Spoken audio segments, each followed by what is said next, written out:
Hi, Desai from Groovy Entertainment. Today we got another book on tape to play for you. Today's book is Who Framed Roger Rabbit from 1988. So let's get started. This is the story beyond the tale of Who Framed Roger Rabbit. Please read along with me in your book. You'll know it's time to turn a page when you hear the chimes ring like this. Let's begin now. Most people think it's simple being a cartoon character. They say it's a breeze, a snap, a piece of cake.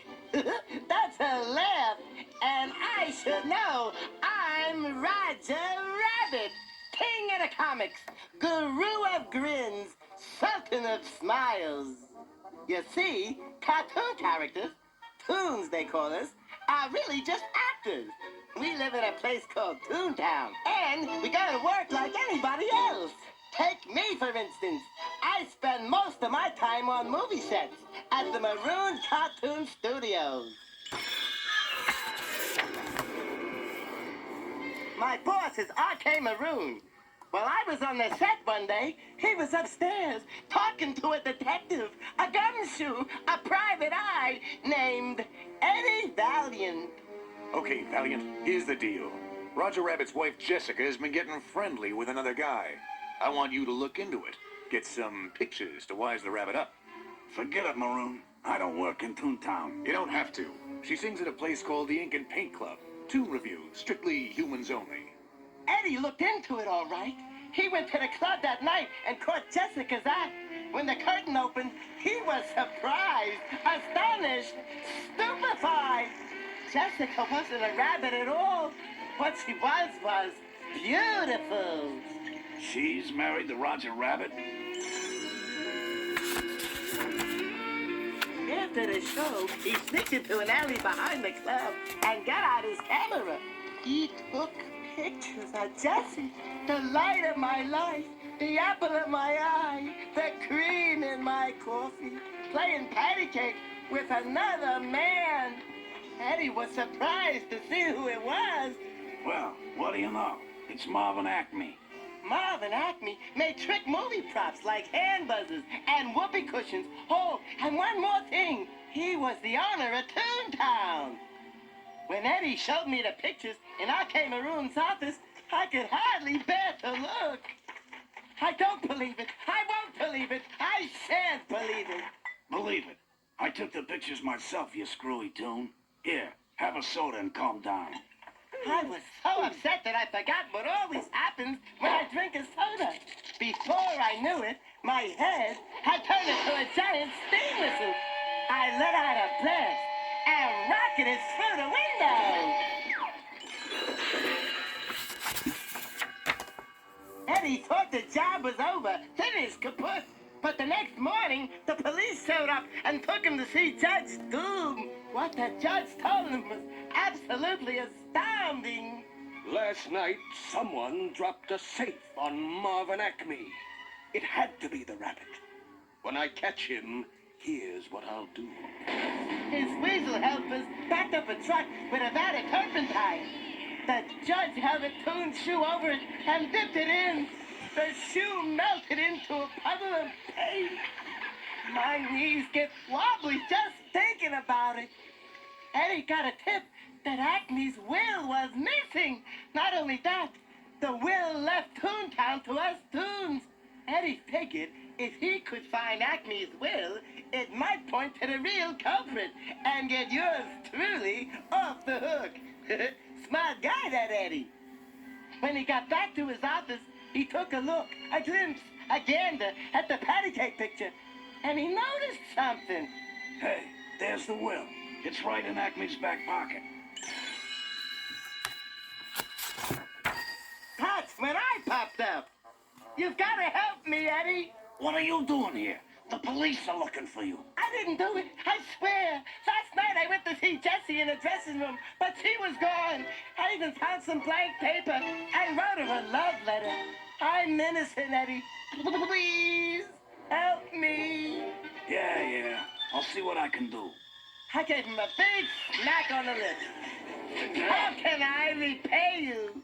For starters, don't ever kiss me again. That night, Eddie sneaked into Jessica's dressing room to look for the will. He heard a noise. Then everything went black. The next thing he knew, he was sitting in a chair looking up at Judge Doom, Jessica, and the Weasels. Searching for something, Mr. Valiant? Yeah, Acme's will. Seen it? He had no will. Take him downtown, boys. Downtown, Toontown. Eddie's face went pale. Oh no, not Toontown. The Weasels got some paint cans and brushes and took Eddie into the Toontown tunnel. You know, Valiant, in Toontown, we got a way of handling people who are big-headed. A few minutes later, Eddie came shooting out of the tunnel. His head was painted in the shape of a toon pig. After Eddie scrubbed off the toon head, he found me in a restaurant, entertaining the folks. He grabbed me by the ears and yanked me into a back room. I'm risking my neck, and you're singing and dancing? Well, Eddie, my philosophy is, if you don't have a sense of humor, you're better off dead. Just then, we heard a commotion out front. It was Judge Doom. I know the rabbit's here. This should bring him out. No tune can resist it. He knocked on the wall. Shave and a haircut. Finally, I couldn't stand it anymore. Okay. 2 bits. The judge held my trial right there. Roger Rabbit, you are guilty as charged. I sentence you to the dip. Oh no, the dip. My goose is cooked. My ash is slung. My fate is accompli. That's when Eddie spoke up. Doesn't the prisoner get a last request? I think he wants a soda. I do? Yes, you do. He handed me the soda, and I took a sip. Just like before, my head turned into a giant whistle and let out a blast. While everybody held their ears, Eddie and I ran outside. I spotted a pal of mine, Benny the cab. We hopped in, but Eddie couldn't figure out the controls. What do? Benny raced his engine. Nothing, except hang on to your hat. A few minutes later, we were home free, out of the woods, in like Flynn. Then he dropped us off in front of a movie theater. If you ever need a lift, just stick out your thumb. We hid in the theater where a cartoon was playing. The crowd was cracking up, going wild, rolling in the aisles. Everybody but Eddie. Hey, Eddie, how come you never laugh? You want to know? My brother was bumped off in Toontown. A toon dropped a piano on him, then ran off. No one's seen him since. You must hate me. No wonder you yanked my ears. I don't hate you. And I'm sorry I yanked your ears, okay? Now I understood why he was such a sourpuss all the time. Eddie was suspicious of R.K. Maroon, so we drove to the studio to visit him. Eddie went upstairs, and I watched the parking lot. I was supposed to honk the horn if I saw anything fishy, cockeyed, out of line. A minute later, I heard a noise, but before I could do anything, somebody clobbered me over the head with a frying pan. Then dumped me into the trunk of a car. Upstairs, Eddie had convinced R.K. Maroon to talk. It's not what you think, Valiant. A company called Cloverleaf Oil wanted to buy my land, but only if they could get Toontown. I had you take those pictures of Acme so he'd sell his land. Okay, it was a lousy thing to do, but I didn't drop a safe on his head. What's Cloverleaf gonna do with Toontown? Drill for oil? Worse than that. They're planning to... There was a shot, and Maroon fell to the floor. Eddie looked out the window and saw Jessica hot-footing it to her car. He followed her to Toontown, where he found the car parked next to Acme's gag factory. The trunk popped open, and yours truly peeked out. What happened, Eddie? 1 minute, I'm about to whistle. The next thing I know, it's goodnight, nurse. That was no nurse. It was your wife. He handcuffed me to his steering wheel. I'm going after her. You're staying right here. When he left, I started the car. Maybe I'll go for a spin.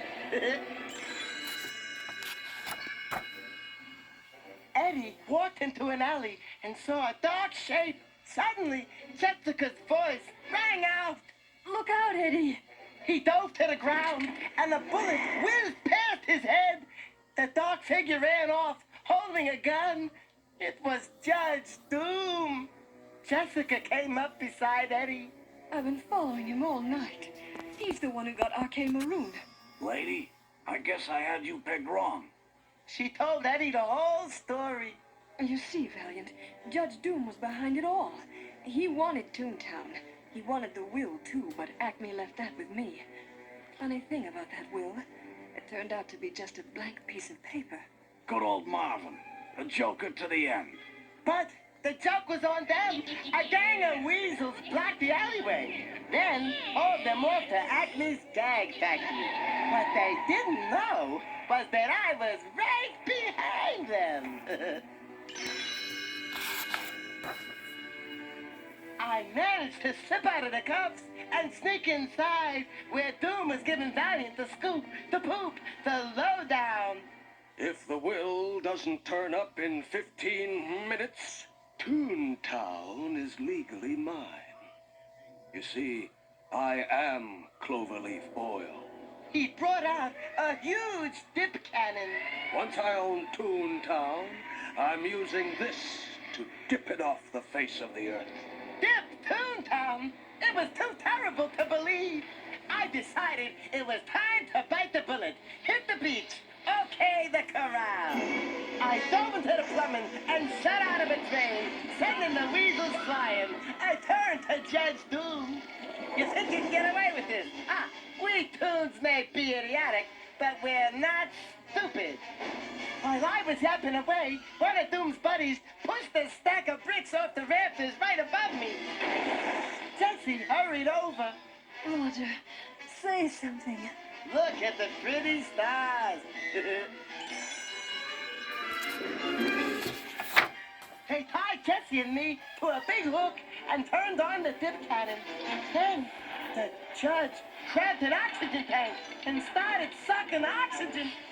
He stretched and changed, blowing up like a balloon. Eddie staggered back. Holy Toledo, you're a Toon. Not just any Toon, Eddie. Recognize me? I dropped a piano on your brother, and now it's your turn. Doom turned his hand into a giant buzzsaw and started forward. As he did, Eddie grabbed the dip cannon and pointed it toward Judge Doom. A minute later, the judge was just a smear of pain. When Eddie untied us, Jessica gave me a hug. I figured it was time to read her the love letter. Dear Jessie, I'm Marvin Acme of Sound, Mind, and Body. Hey, it's the will. Acme wrote it with disappearing, reappearing ink. And now it's coming back.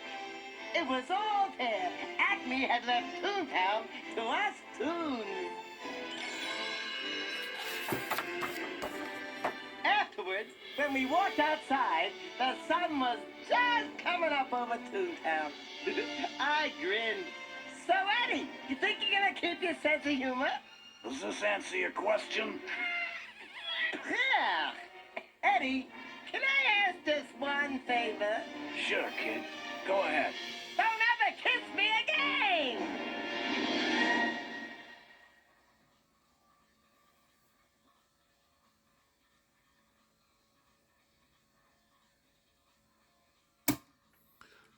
So that was Who Framed Roger Rabbit from 1988. So if you like, subscribe, share, and comment, and have a groovy day. And our next book will be The Prince and the Pauper